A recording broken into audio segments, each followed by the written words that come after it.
in these passages, there's the tendency to think that one people group is the focus, and that would be an error. That would be a terrible mistake.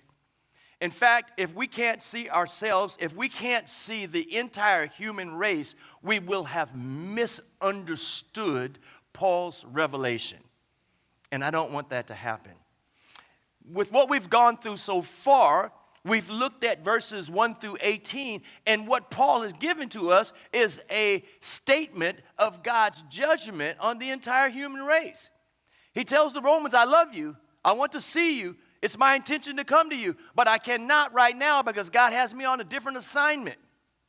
Nevertheless, the human race continues to exist, and we exist not just among ourselves, but before God. It's an interesting thought.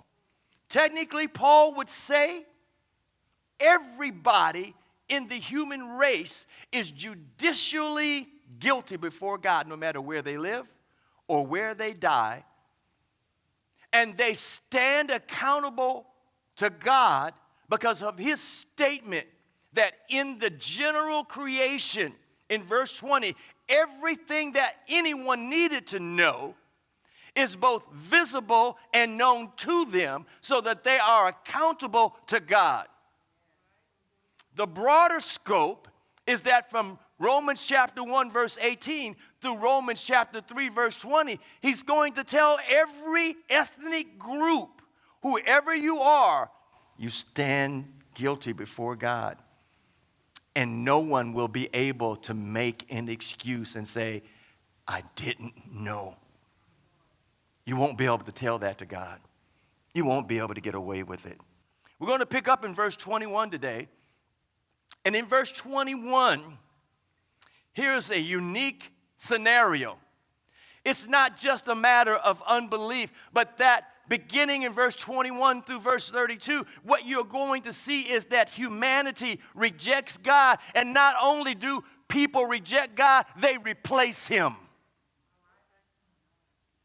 They will make their own gods.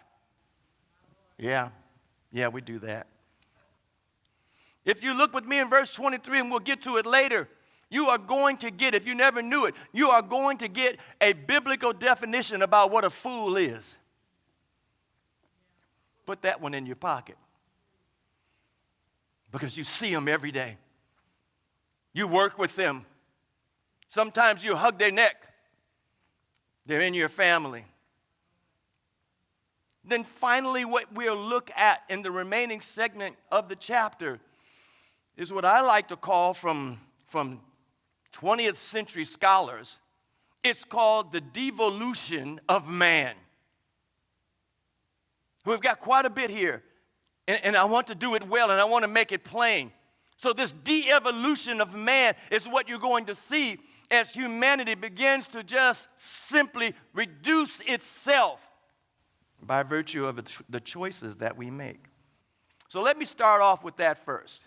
Since I brought that up, and that seems a little bit new, a little bit strange. The de-evolution of man. There is a couple of authors, Will and Ariel Durant. They authored an 11-volume set of historical data. It's called The Story of Civilization. It said that it took those individuals over 40 years to write those 11 volumes. In fact, they passed away in the 1980s. One was in his 80s, the other one was in the 90s. But they passed away technically before they felt that they could have completed the work. But in that work, they have amassed a huge amount of information about human history. So much so that in 1968, they won a Pulitzer Prize. In 1977, they got the medal, the Presidential Medal of Freedom for their work. And here's a unique twist, and I love this when I found it in my research. Will Durant, they say, was an atheist. I thought to myself, I've been reading stuff from atheists. I got to be careful. Fool around and get messed up. But no, their work and their detail of work as they comment on history is relevant in Romans chapter 1. I need you to see this. They go on and they write another work. Will writes this work. It's called The Decline and Rebuilding of Civilizations. And in this work of rebuilding civilizations, Will talks about conduct deprived of religious support deteriorates into something that he called Epicurean chaos. And that life itself, when it's shorn or missing faith, consoling faith, becomes a burden like conspicuous poverty. You know it when you see it. You look at him and you can tell something's missing, something's wrong. And he says basically in the end of society and its religion, every society falls basically together with the same problem. Here's how he begins to explain in their work. Ancient societies, they start off, he says, with stoic sets of morals and values. And then they begin to die with Epicurean values. And I want to explain. I believe I got slides on these. So when I talk about stoic, or I'm speaking to you of others' view of stoic philosophy or stoic values, to have a stoic standpoint of view is to believe that the highest duty, the highest value of man is duty, doing the right thing, to have the right moral values. Stoic. It's the highest view of man, to do the right thing. The Epicurean philosophy is a little bit different. It's about fun. It's about do your own thing, and fun and pleasure becomes the highest value in life. For this group of people, the Epicureans, the chief end of man is pleasure. It's fun to live and to have as much fun as possible. You know these people. In the Epicurean philosophy, Will Durant says, every culture dies by becoming immoral through the pursuit of pleasure. Through the pursuit of it. In 1776, another gentleman, these are historic documents. His name is Edward Gibbon. He wrote and published 6 historical volumes entitled The Decline and the Fall of the Roman Empire. He documents in his observations the reasons why Rome fell. He said undermining the sanctity of the home became a principal problem in the fall of Rome. I need you to think about these things now. The escalation of higher and higher taxes and the spending of public money on welfare and what they called in that century circuses. It's like going to the theater today, except they went to these big stadiums, and it was gladiators, or it was the animals, or it was men fighting men, and it's the idea we want to be entertained. He says there was a mad craze of violent and brutal sports that everybody enjoyed, except the people getting brutalized. He says that the fall of Rome was due to the building of great amounts of armaments, amassing higher and higher amounts of fighting machines and equipment, and the training of people out of fear of a foreign country threatening them, even though they were the most powerful country in the world. He says that the decay, in fact, of religion, a religion not based on real faith, but a faith that was just mere form. You know what that sounds like. Oh, I went to church. I was there. But what difference did that make in your life? Edward Gibbon said all cultures devolve the same way, and he provided a pathway of destruction in his work. Now, I summarized it. Let me share this with you. He says that the de-evolution of society went like this. We go from bondage to spiritual faith, We go from spiritual faith to great courage. We go from great courage to great liberty, and from great liberty to abundance. And from abundance to selfishness, and from selfishness, complacency. And from complacency to apathy. And from apathy to dependence. And from dependence upon someone other than you, someone other than anyone else, somebody to run your life. And from the dependence back to bondage where they started off at. The Durants and Mr. Edward Gibbon realized that the studies of history, the de-evolution of society, begins with moral failure, flawed theology. It's not economics. As bad as things are, it's not political. It's not even about geographical location and where I live and how I came up. It has everything to do with failures that cripple society through spiritual depravity.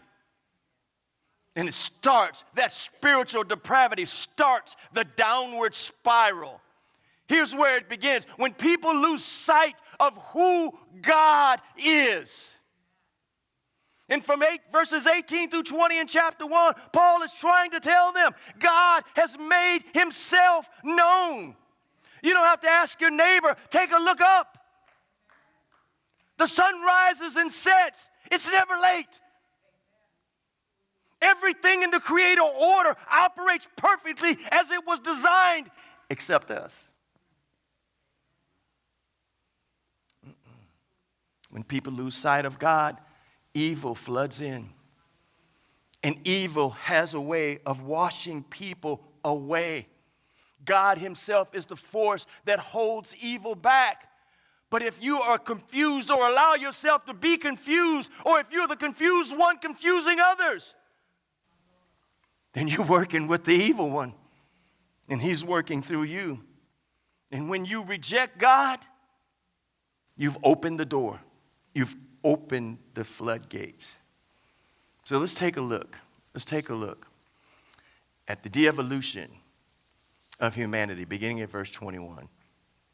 I'm going to read it for you. Even though they knew God, they did not honor him as God or give thanks, but they became futile in their speculations, and their foolish heart was darkened. Here's some things to think about. I like words, so I enjoy studying words. You guys will have to let me, because this is a part of how I do my work. In verse 21, there are 4 things that he talks about technically. Well, 3 technically, and you pick up the 4th one in verse 24. But in verse 21, he's talking about recognition. People failed to recognize in the general creation that God gave them everything they know to be able to be accountable to him and to recognize him as God. And don't make excuses about, well, I wasn't in America. Because America's full of people and churches on every corner. Talks about rejection. He talks about people themselves, humanity that was made in the image of God. And yet they reject God, and they reject the knowledge of God. They knew, but they didn't honor. They didn't honor, they didn't give thanks. It's the idea in verse 21, I have the word replacement. You have the word in your Bible, speculation. It's the same word in my Bible. But I've just done some research in this, and when you see something or you think something, and that's why I want to define the idea of speculation in the New American Standard, he's talking about a way of looking that makes you think a certain way. And if you're following the course of the world, you will be told what to think and follow right along with them. Here's what speculation means. It means reasoning. It means thinking. And sometimes we think and we talk through it. We have dialogues about stuff. We'll debate it. We'll think through something. We'll talk through something. We'll discuss it. We'll debate it. And then we'll come up with an evil idea. I doubt any of that stuff's true. You've just sold yourself out. That's what speculation does. It replaces the truth with what you think. It doesn't matter what I think. That's why I want to be careful when I come to preach. I'm not interested in entertaining anybody. The revelation of God has already been given. It's our job, my job, to communicate what God has said. It's our job to hear it, understand it, and apply it. And this stuff happens all the time. You've read it in your Bible. You read this, you laughed about it. In Mark chapter 10, when the disciples were walking with Jesus from verses 35 through 41, and they were walking with Jesus, and he's trying to tell them, listen, I'm going to die. I'm headed to Jerusalem. I'm going to die. They're going to crucify me. I'm going to die. And then the disciples started thinking, we better start making plans. Who's going to be the greatest when he's gone? They started speculating. They started reasoning. They started thinking, well, I think it ought to be me. And a couple of them, the other brothers said their mother told them, y'all get to Jesus and you go ask him. Don't worry about Peter and the rest of them. Y'all go around, you get to Jesus and tell him you want to be on the right, you want to be on the left. Who's the greatest? He's telling them he's about to be crucified. They want to know if they can get a promotion. Speculating. Thought that ends up in foolishness, creating animosity and confusion. 2 Corinthians 10:15 tells us to do with our minds. For the weapons of our warfare are not flesh, but divinely powerful. Why? To pull down fortresses. Fortresses is another word for strongholds. Stronghold is another word for the stuff going on in your mind. The thoughts in your mind that will hold you captive, keep you blind, separated from God, separated from the things of God, separated from the people of God. If you're not careful what you're thinking and what you're exposing yourself to, it happens. It happens very, very quickly. I want to read verse 24. It's not in my rhythm, but I want to read it because there's a word there. He says, therefore, God gave them over in the lust of their hearts to impurity. The idea in that word lust, now, we're not talking about intimacy or sexual thoughts or activity. We're talking about inflamed thoughts, desires, things that I think, things that make me want, and they become inflamed. You know, you saw that car at the dealership last week, didn't you? You wanted that car. I can remember my wife and I, we were young. We got 3 little babies. They were just little kids. And my dad comes in town, and he took me to the Toyota dealer for something. I don't even know why we were there. We didn't have a Toyota. But we're at the Toyota dealer, and they had bought that super sports car out. And I'm thinking, oh, I got to have it. Oh, this is me. I'm in my 20s. I have no business having a midlife crisis because I'm not in my mid-years yet.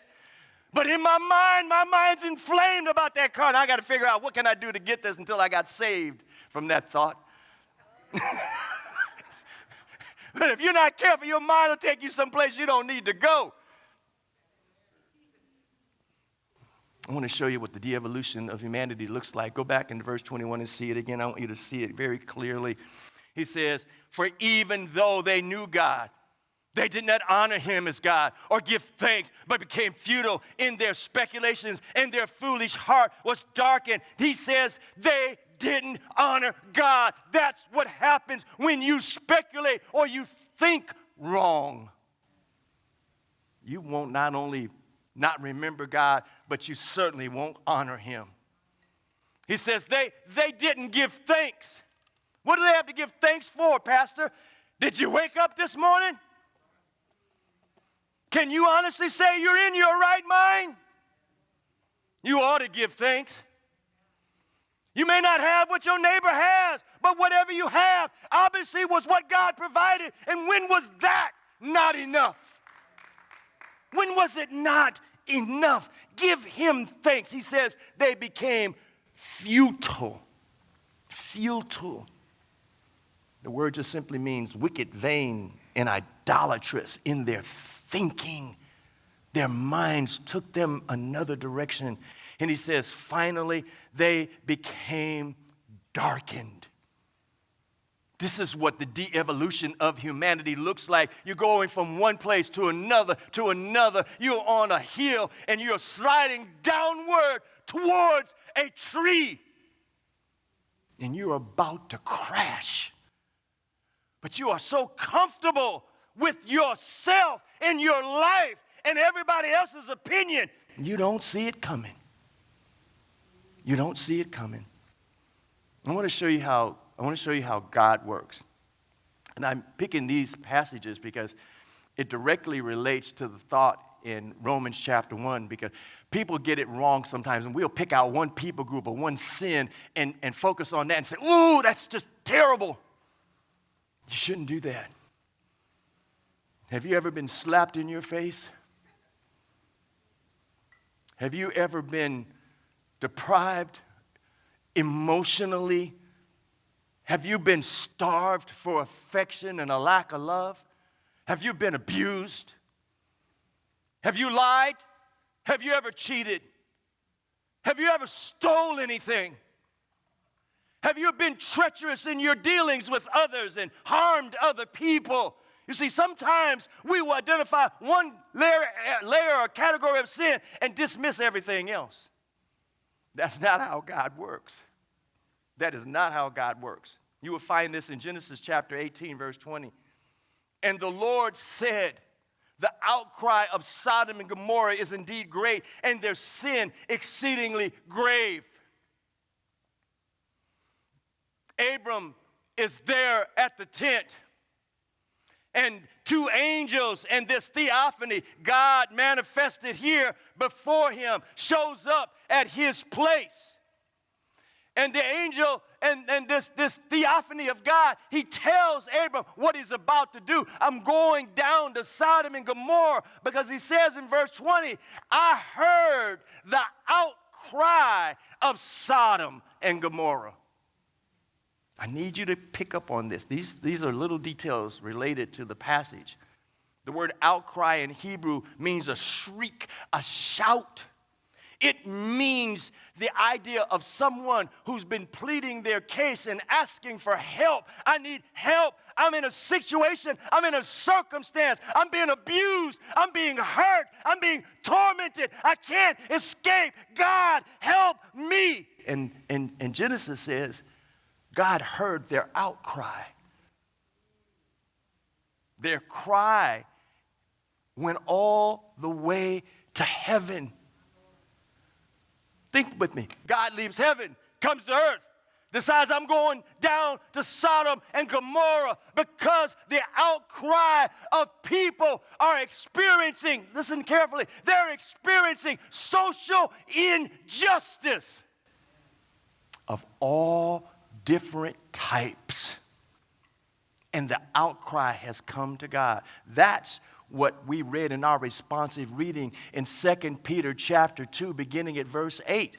Let me read it again, at least verse 8. 2 Peter 2:8 states, the outcries of Sodom and Gomorrah were related to social offenses, and they were heard by God.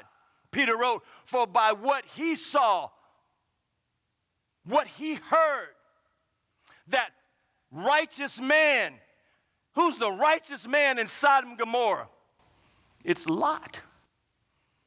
And there may be others. But their cries were heard by God while living among their tormentors. God felt his righteous soul tormented day after day by their lawless deeds. God heard, God saw, God knows, God responded. It's not just a sin, it's sin of all types.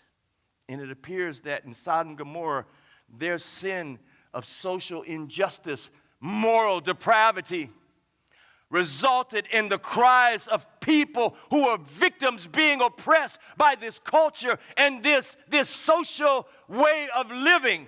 So much so that God says, I'm going to destroy them all.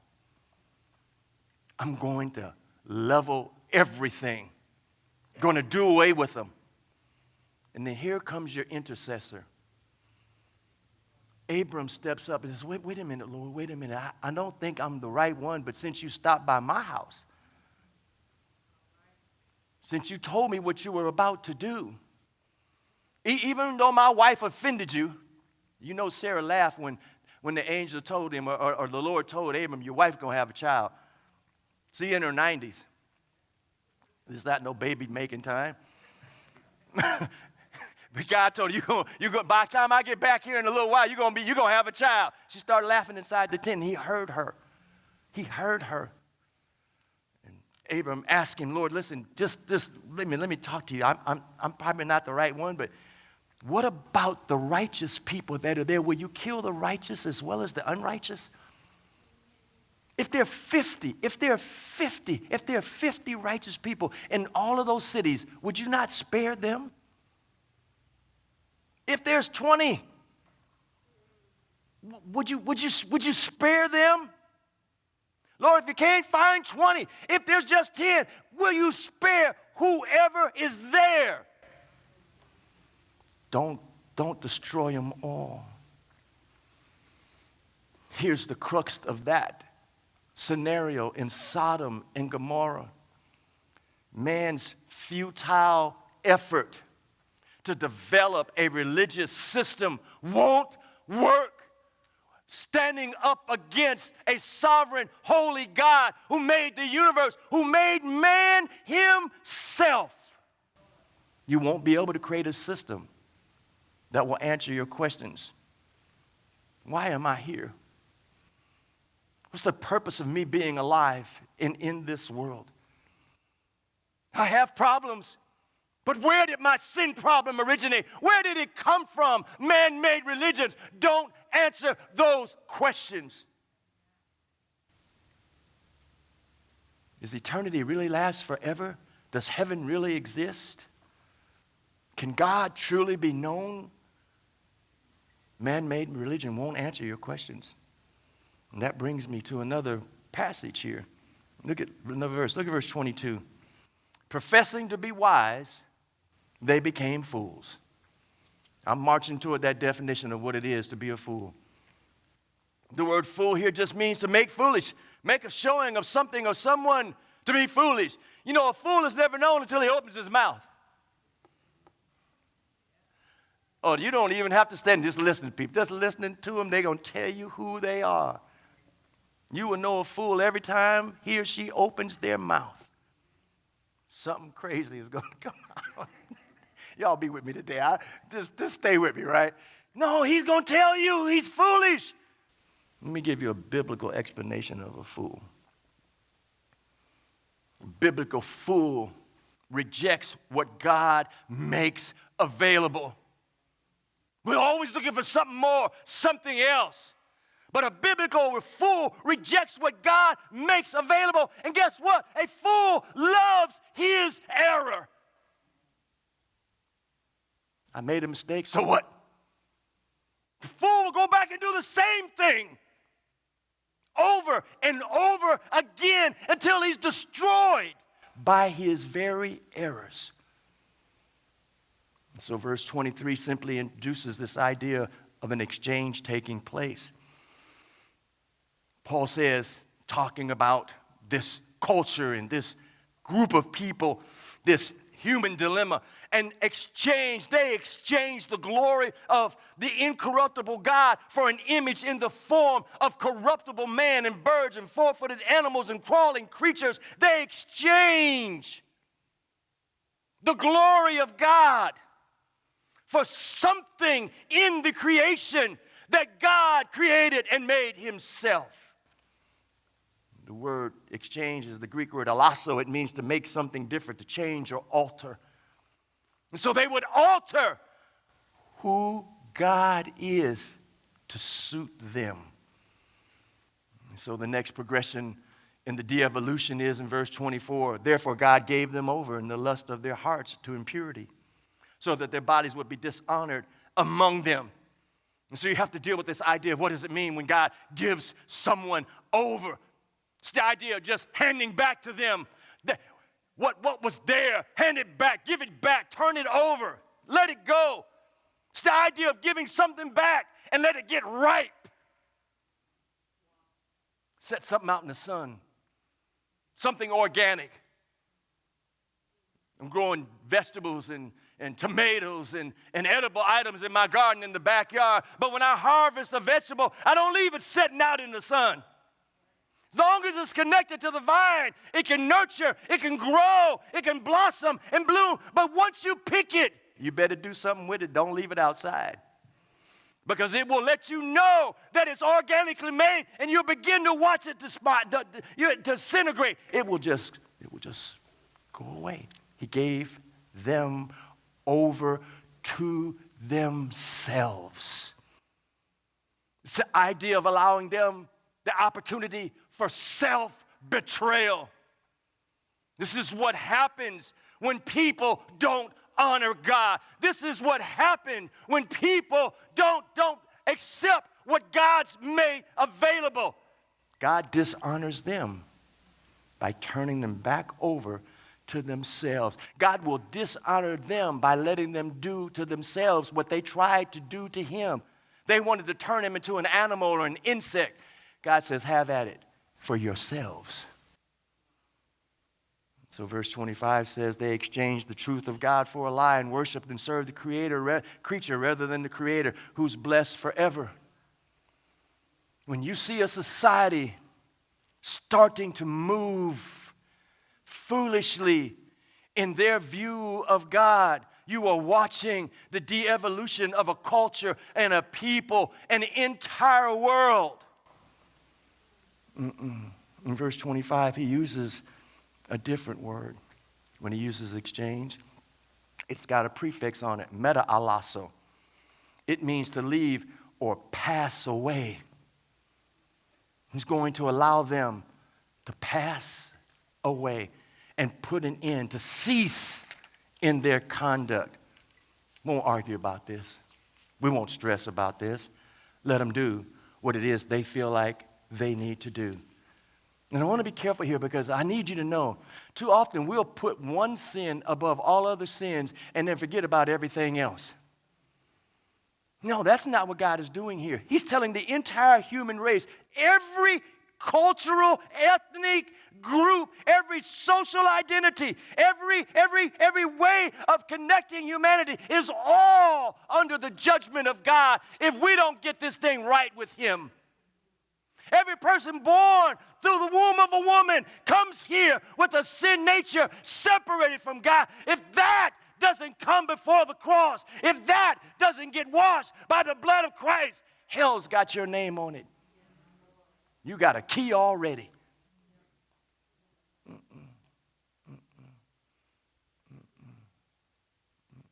God says he gave them over. In fact, if you go back, you will find that God gave them over 3 times in these verses, 24, 26, and 28. He gave them over, turned them back, let them be back and go along with themselves and doing whatever they want to do to their own demise, to their own destruction. You don't need to argue with people about the types of sin. You need to tell people that sin's been paid for. You don't make excuses for sin, but you tell them Jesus paid the price for their sin.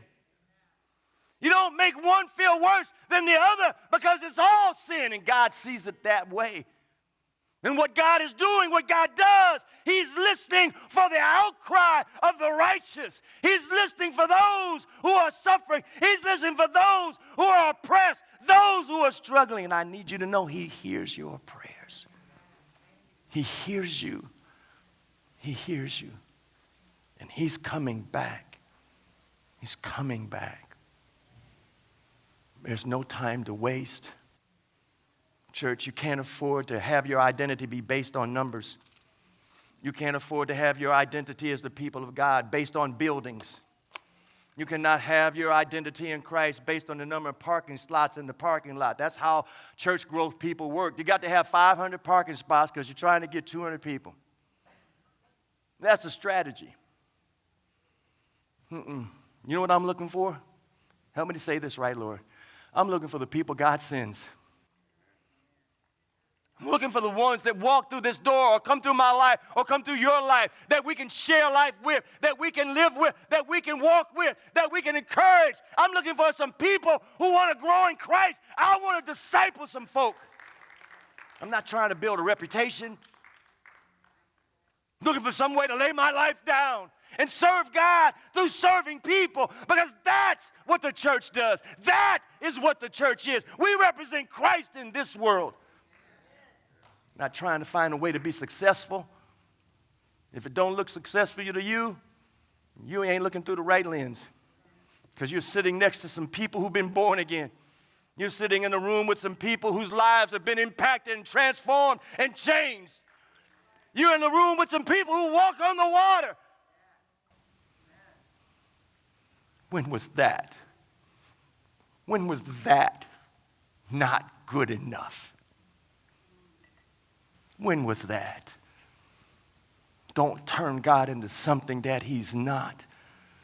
See him for who he is and how he has revealed himself.